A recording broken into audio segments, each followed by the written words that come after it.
I have been single for over 5 years.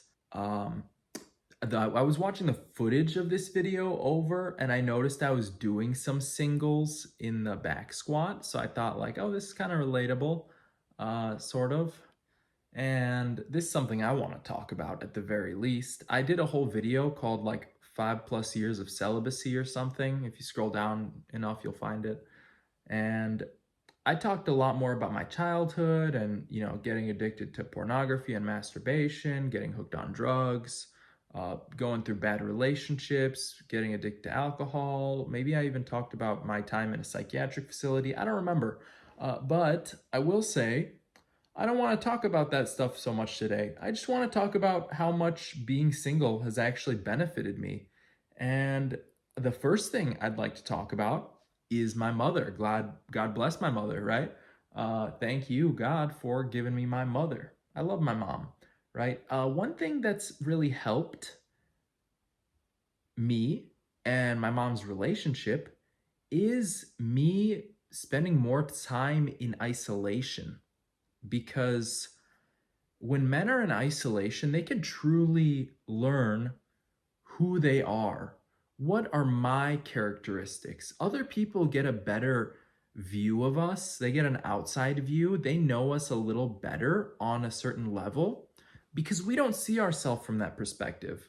But when you live in isolation for a certain amount of time, you start to see certain characteristics about yourself. Like, what do I like? What don't I like? How do I like to act? What don't I like about how I act? How can I change?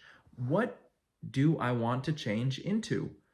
And for most men, it's fairly similar. Like stoic, strong. What else is there? I mean, I don't really want to be too affected by the outside world. I'd like to be kind of like a brick wall. I'd like when someone talks to me, them to be like, this guy's kind of like a brick wall. Like, I know he's listening and it seems like he's listening, but like, I can't really affect him. Like, I can't say anything to throw him off. I can't, move this guy. And I want it to be kind of comforting in that way. Like my dad, I could say a lot of stuff to my dad and he just won't respond. Not like surprise or anything. He's seen a lot in this world. So he'll just like ask questions. He's a very curious man. I really respect that.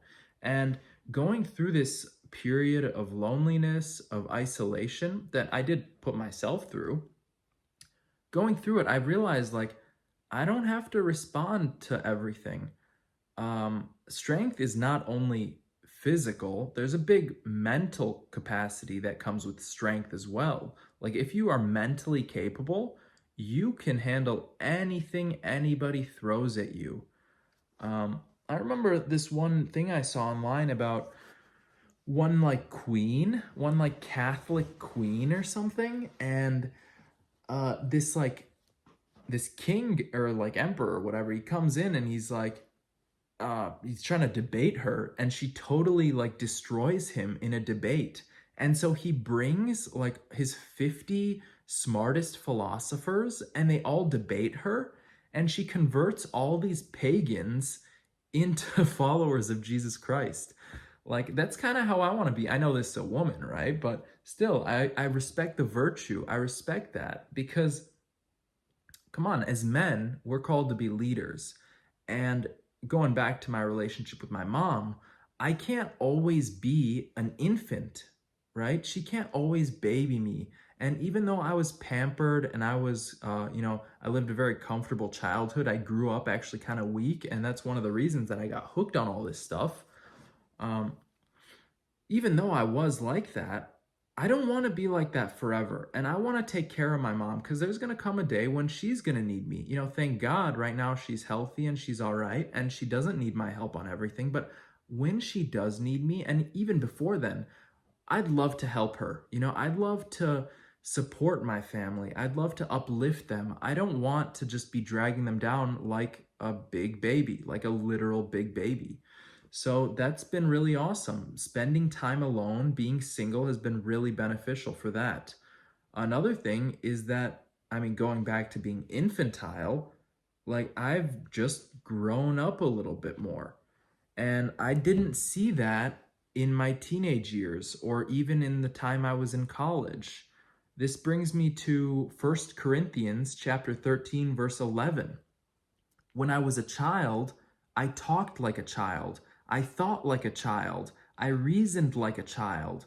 When I became a man, I put the ways of childhood behind me. And this is something I really lived through. I sold all my video games. I sold all my Legos. All my toys are pretty much gone. I don't have toys. I don't need toys. I'm a grown man. Like, I could play with a shovel. I could go dig a hole and, play with some concrete or something. That's actually what I'm looking to do. Like, pretty soon, I want to make some concrete casts or something. Um, I don't really care about the video games, the toys, the nonsense anymore.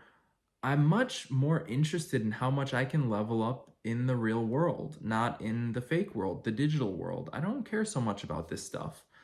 Um, I'm also thinking about how I led my relationships because, to be honest with you guys, I was very childish. The girlfriends that I had, looking back, it didn't really seem like I was their boyfriend so much as like a child that they adopted who was just always seeking attention, who was always seeking validation, who was always needing, sexual intimacy.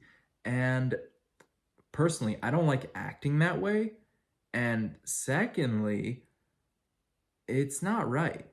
Like, it's not fair to treat people like that, to treat them like you're just gonna get something out of them. That is truly infantile. Like, if you only want to take, give me more, let me suck on those titties, like, come on, dude.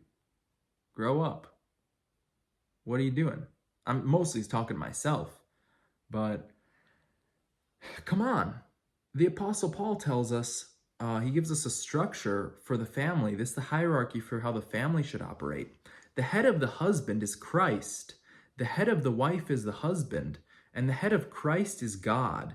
Now, the last one is very important because Christ, he humbled himself on earth. He gave up his own life.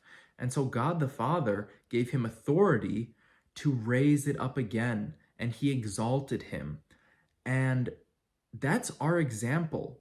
We're supposed to be, as men, like Christ. We're supposed to be long-suffering. We're supposed to be loving. We're supposed to be self-sacrificing. As husbands, we're supposed to give our lives for our wives. That's the role we're supposed to play. It's not about gimme this, gimme that. It's about how can I lead you? What can I do for you? How can I serve you? Not like, oh, where do you want to eat?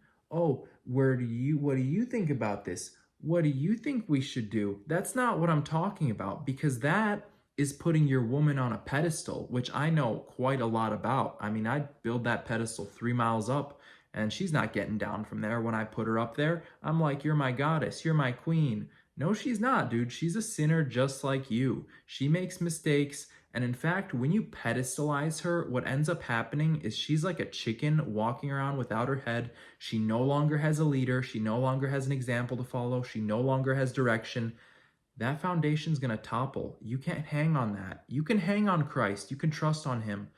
But you can't do that to a woman. You're supposed to lead her. You're supposed to be her role model. See you guys.